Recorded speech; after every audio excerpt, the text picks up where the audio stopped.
جتنے لوگوں کو گولیاں لگیں 12 یا 13 لوگوں کو سوائے معظم شہید کے سب لوگ ہم بچ گئے. اور یہ خاص اللہ کا معجزہ ہے کہ اتنی گولیاں لگنے کے باوجود کوئی بھی ایسا نہیں ہوا کہ اگر وہ گولیاں تھوڑی ادھر ادھر ہو جاتی تو شاید بہت زیادہ لوگ جان کھو بیٹھتے. تو میں آج اپنے سارے جو آج یہاں آئے ہوئے ہیں وزیر آباد میں، آپ کے لیے بھی اور جو بھی میرے پاکستانی دیکھ رہے ہیں، میں آپ سب کو مخاطب ہوں. سب سے پہلے یہ جو حادثہ ہوا، یہ جو حادثہ نہیں، یہ جو پلان کر کے مجھے قتل کرنے کی کوشش کی گئی، میں پھر پہلے واضح کر دوں کہ یہ سپٹمبر میں پلان بنا تھا. سپٹمبر میں پلان بنا تھا. 24 سپٹمبر کو اس پلان کا میں نے پبلک جلسے کے اندر میں نے یہ بتایا کہ یہ پلان بنا ہے. میرے خیال میں جلسہ رحیمی اور خان تھا کہ یہ کس طرح دینی انتہا پسند کے اوپر ڈالیں گے.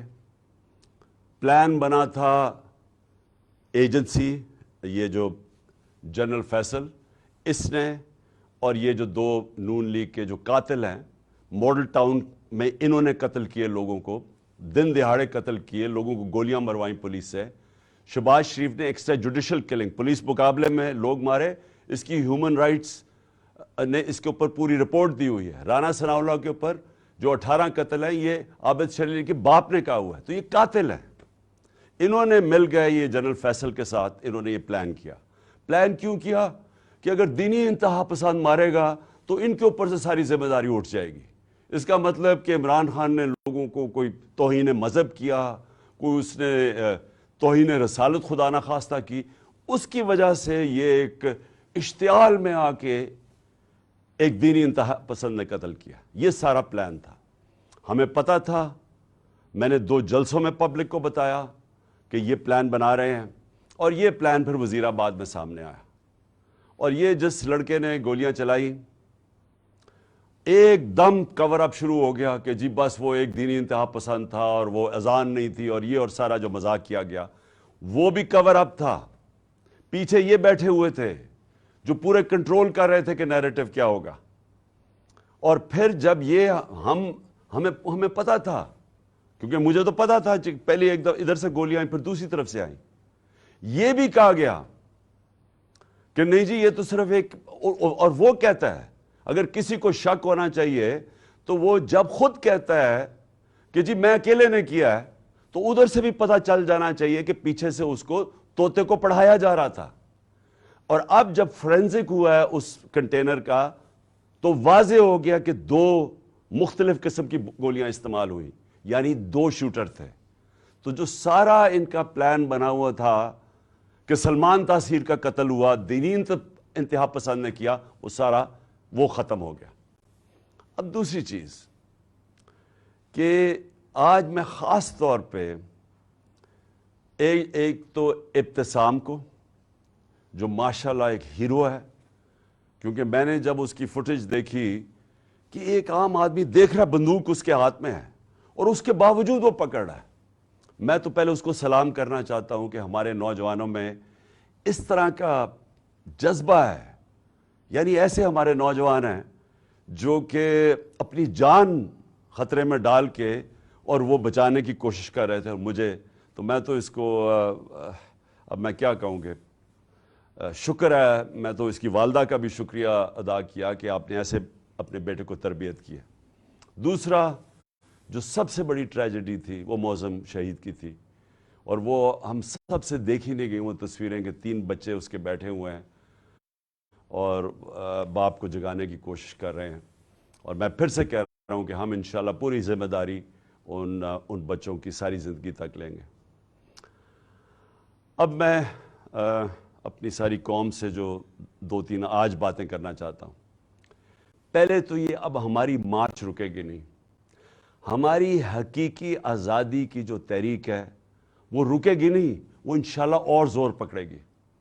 کیونکہ یہ جو اس کے بعد ہوا میں اب میرے ذہن میں کوئی شک نہیں کہ جب تک اس ملک کے اندر ہم انصاف نہیں لے کے آئیں گے ہم حقیقی طور پہ آزاد نہیں ہوں گے، اور ہم حقیقی طور پہ جب تک آزاد نہیں ہوں گے یہ ملک میں خوشحالی نہیں آنے لگی۔ یہ اگر کسی کا خیال ہے کہ جنگل کا قانون ہو اور ملک خوشحال ہو جائے، خواب کے اندر تو ایسے ہو سکتا ہے یا لوگ خواب دکھا سکتے ہیں، لیکن جو دنیا کا معاشرہ ترقی کرتا ہے وہاں سب سے پہلے انصاف قائم کرتا ہے۔ میرے نبی صلی اللہ علیہ وسلم نے مدینہ میں سب سے پہلے عدل اور انصاف قائم کیا، پھر اس کے بعد خوشحالی آئی۔ عدل اور انصاف انسانوں کو آزاد کرتا ہے، طاقتور کو قانون کے نیچے لے کے آتا ہے۔ اور کیا ہوا اس کے بعد؟ جو مجھے پتا ہے، یہ میجر جنرل فیصل اس کے پیچھے تھا، مجھے پتا ہے کہ جب سے میجر جنرل فیصل آیا اور ساتھ اس کے فہیم آیا ہے، انہوں نے تب سے ہمیں اس طرح دہشت گردوں کی طرح انہوں نے ہمارے اوپر ظلم کیا۔ یہ ہمیں پتہ ہے ان کی بیک گراؤنڈ کیا ہے۔ بلوچستان میں انہوں نے دہشت گردوں کو کہتے تھے جی بڑا یہ تکڑے ہیں۔ اللہ معافی دے کہ اگر یہ اس طرح کے لوگ ہیں دہشت گردی کم نہیں ہوگی، ان کے حرکتوں سے دہشت گردی بڑھے گی۔ جو ہمارے سے انہوں نے کیا ہے، جو صحافیوں سے کیا ہے، جو ارشد شریف سے انہوں نے کیا ہے، ارشد شریف کی مجھے پتہ ہے، ارشد شریف جب مجھے کہہ رہا تھا کون کون اس کو دھمکیاں دے رہا تھا جو ملک سے باہر گیا ہے، اور ارشد شریف میں بعد میں بات کروں گا۔ اس سے پہلے اعظم سواتی سے جو انہوں نے کیا، یہ جب سے یہ آیا ہے میجر جنرل فیصل، تب سے صحافیوں کو، سوشل میڈیا کو، ٹی وی چینلز کو دھمکیاں کہ جی عمران خان کی پروجیکشن نہیں کرنی، اور تب سے انہوں نے فیصلہ کیا کہ یہ اب ہمیں جس طرح دہشت گردوں کو خوف دلاتے ہیں، دہشت دلاتے ہیں، وہ انہوں نے ہمارے ساتھ کیا۔ یہ جو ایف آئی آر رجسٹر نہیں ہو رہی، میں پاکستان کا ایکس پرائم منسٹر ہوں، میں سب سے بڑی پارٹی کا سربراہ ہوں، میں اپنی ایف آئی آر رجسٹر نہیں کر سکا کیونکہ میجر جنرل فیصل کا نام آ گیا۔ یہ کوئی ایسا آدمی ہے جس کے اوپر پاکستان کے قانون نہیں لگتے ہیں۔ D G I S P R کہتا ہے کہ جی ہماری فوج کی توہین ہو گئی۔ فوج کی توہین تب ہوگی اگر فوج ایکشن نہیں لے گی۔ توہین تب ہوگی جب ایک ادارہ اپنے آپ کو قانون سے اوپر سمجھے گا۔ جب وہ یہ کرے گا کہ ایک پرائم منسٹر کا اگر ایف آئی آر رجسٹر نہیں ہوتی، میں سوال پوچھتا ہوں کہ عام آدمی کی کیا حیثیت رہے گی اس ملک میں؟ ایک عام آدمی سے جب کوئی ظلم کرتے ہوں گے یہ لوگ، تو وہ کیا کرتا ہوگا؟ وہ کدھر جاتا ہوگا؟ اور یہ جب تک یہ جنگل کا قانون رہے گا یہ ملک ترقی نہیں کر سکتا، ہم آزاد نہیں ہو سکتے۔ انصاف حقوق دیتا ہے، حقوق انسان کو آزاد کرتے ہیں۔ یہاں تو prime minister, ex prime minister کے حقوق نہیں ہیں۔ میں ایف آئی آر رجسٹر نہیں کر سکتا اس میجر جنرل فیصل پہ، ان کے اوپر نہیں کر سکتا۔ یہ جو پرائم منسٹر اور یہ جنہوں نے، میں پھر سے کہوں، ماڈل ٹاؤن میں دن دہاڑے لوگوں کو قتل کیا تھا، جن کی ایکسٹرا جوڈیشل کلنگ کی کہانیاں ہیں، اگر ان کے اوپر ہم نہیں کر سکتے تو فائدہ کیا؟ کیا وہ جو لڑکا، وہ جس نے اپنے بیان بدلے ہیں، اور کیا وہ لگتا تھا دینی انتہا پسند؟ اسے ذرا دیکھیں، کیا وہ اس کی بیک گراؤنڈ ہے، کیا وہ اتنا کوئی دینی آدمی لگتا تھا کہ وہ جا کے کسی کو گولی مار دے گا؟ اور اس کو جس طرح طوطے کی طرح پڑھایا گیا ہے، سبق پڑھائے گئے ہیں، اور پھر جیسے ہی پتا چلا، اور جو ہم نے تو اوپر سے ہمارے گولیاں گزری ہیں، کہ جیسے ہی واضح ہو گیا کہ دوسرا شوٹر تھا، اس کا مطلب یہ جو سارا پروگرام بنایا ہوا تھا سپٹمبر میں کہ دینی انتہا پسند عمران کو قتل کرے گا کیونکہ اس نے توہین کر دی، وہ سارا ختم ہو گیا۔ اور میں اس لیے سپریم کورٹ کے چیف جسٹس کو آج مخاطب کرنا چاہتا ہوں۔ دیکھیں سر، آپ کی بہت بڑی ذمہ داری ہے آج پاکستان پہ۔ قوم آپ کی طرف اب دیکھ رہی ہے۔ قوم یہ دیکھ رہی ہے کہ پاکستان کا ex prime minister first information report اپنی درج نہیں کروا سکتا، جو اس کا حق ہے۔ انویسٹیگیشن ہو، اس کے بعد پتہ چل جائے کہ کیا جی جو ٹھیک ہے یا نہیں۔ میں اپنے سارے جو مجھے پورا پتہ ہے کہ یہ پلان کب سے بنا، کیسے بنا، وہ ویڈیو کس نے نکالی، کس ایجنسی نے وہ ویڈیو نکالی، کون سے ایجنسی کے ساتھ یہ جو وقار ستی ہے اس نے اس کو اٹھایا، پھر کس طرح وہ پی ٹی وی نے 4 دن چلائی، اور پی ٹی وی 4 دن اس طرح کی چلا رہا ہے ویڈیو، اشتعال دینے کے لیے اور پلان کرنے کے لیے کہ جب یہ قتل کریں گے تو کہیں گے جی تو اس نے بڑی توہین کر دی مذہب کی۔ اور اس کے بعد یہ جو نون لیگ کی یہ جو وہ دونوں مریم، دونوں جھوٹی، اور پھر یہ جو جاوید لطیف، انہوں نے جو پریس کانفرنس کرتے ہیں، میں تب سے لگا ہوا ہوں کہنے کہ ان کا پلان بنا ہوا تھا کچھ اور۔ ان کو کوئی دین سے تعلق نہیں ہے، چوروں کو دین سے تعلق نہیں ہوتا، چوروں کو صرف چوری بچانے سے تعلق ہوتا ہے۔ جب چور دین کی باتیں شروع کر دے کہ جی دین سے توہین ہوگی تو پیچھے کوئی اور گیم تھی، اور وہ واضح ہوگی کہ تھی، اور ان کے ساتھ مل گیا تھا یہ میجر جنرل فیصل، اور اس کی ٹیم نے پوری طرح یہ سارا کچھ انہوں نے پلان کیا، سارا سکرپٹ کے مطابق گیا، اور اللہ کا کرم ہے، زندگی موت جس کے ہاتھ میں ہے، وہ کہتا ہے کہ ایک پلان انسان بناتا ہے اور ایک میں بناتا ہوں، اس نے بچا لیا۔ اور میں چیف جسٹس چاہتا ہوں صاحب کہ آپ اس کے اوپر ایکشن لیں، قوم آپ کی طرف دیکھ رہی ہے۔ یہاں شہباز گل کے اوپر کسٹوڈیل ٹارچر ہوئی جب سے یہ فیصل آیا ہے، اور وہ شہباز گل اس کا نام لیتا ہے، اس کے نیچے لوگوں نے کی، کچھ نہیں ہوا۔ یہاں اعظم سواتی سے جو کسٹوڈیل ٹارچر ہوئی، اس سے جو کیا، ساری دنیا میں بدنامی ہوئی پاکستان کی، کوئی سو موٹو ایکشن نہیں لیا گیا۔ اور جب اعظم سواتی کی وہ جو ویڈیو کے سیٹ نکلا ہے، ایک یعنی ملک سوچتا ہے کہ ہم اس سے نیچے گر سکتے ہیں۔ میں چیف جسٹس صاحب پوچھتا ہوں، اس سے نیچے گر سکتی ہے قوم؟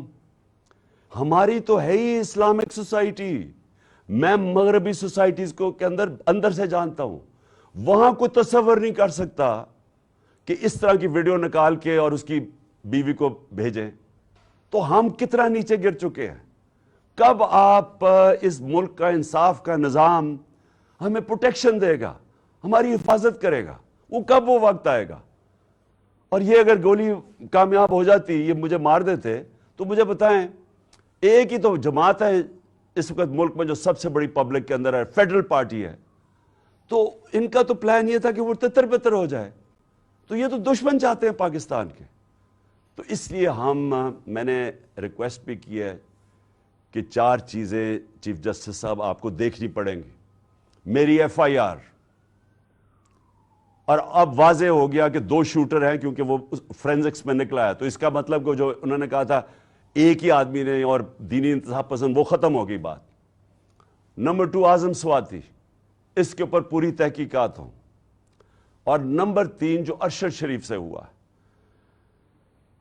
جو ارشد شریف سے ہوا ہے، جو ویڈیو دکھائی گئی ہے ٹی وی پروگرام پہ کل، میرا پہلا سوال یہ ہے کہ ایک ٹی وی اینکر کے پاس کیسے ویڈیو آ گئی، جبکہ اس کی والدہ جو پوسٹ مارٹم کے ریزلٹس مانگ رہی ہیں ان کے پاس تو نہیں آئی، ٹی وی اینکر کے پاس کیسے آ گئی؟ اور میرا نمبر 2 سوال یہ ہے کہ کون اس کی تحقیقات کرے گا؟